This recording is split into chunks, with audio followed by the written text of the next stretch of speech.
মুসনাদে আহমদ থেকে বর্ণিত হযরত আনাস ইবনে মালিক রাদিয়াল্লাহু তাআলার এক রেওয়াতে রাসূল সাল্লাল্লাহু আলাইহি সাল্লাম বলেন, প্রাপ্তবয়স্ক না হওয়া পর্যন্ত সন্তানদের সৎকর্ম পিতামাতার আমলনামায় লিপিবদ্ধ করা হয়। কোনো সন্তান অসৎকর্ম করলে তা তার নিজের আমলনামায়ও লেখা হয় না এবং পিতামাতার আমলনামায়ও রক্ষিত হয় না। প্রাপ্তবয়স্ক হয়ে গেলে তার নিজের আমলনামা চালু হয়ে যায়, তখন তার হেফাজত ও তাকে শক্তি যোগানোর জন্য সঙ্গীয় দুইজন ফেরেশতাকে আদেশ করা হয়।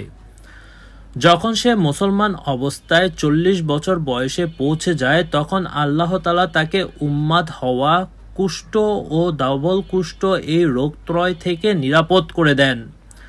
যখন 50 বছর বয়সে পৌঁছায়, তখন আল্লাহ তাআলা তার হিসাব হালকা করে দেন।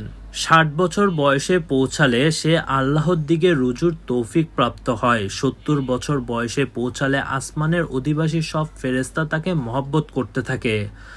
80 বছর বয়সে উপনীত হলে আল্লাহ তাআলা তার সৎকর্মসমূহ লিপিবদ্ধ করেন এবং অসৎ কর্মসমূহ মার্জনা করে দেন।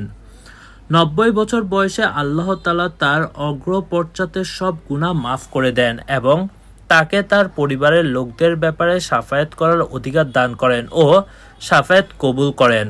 তখন তার উপাধি হয়ে যায় পৃথিবীতে আল্লাহর বন্দী, কেননা এই বয়সে সাধারণত মানুষের শক্তি নিঃশেষ হয়ে যায়, কোনো কিছুতে উৎসাহ বাকি থাকে না, সে বন্দীর ন্যায় জীবনযাপন করে। অতঃপর মানুষ যখন নিষ্কর্ম বয়সে পৌঁছে যায়, তখন সুস্থ ও শক্তিবান অবস্থায় যেসব সৎকর্ম করত তা অব্যাহতভাবে তার আমলনামায় লেখা হয় এবং কোনো গুনাহ হয়ে গেলে তা লিপিবদ্ধ করা হয় না।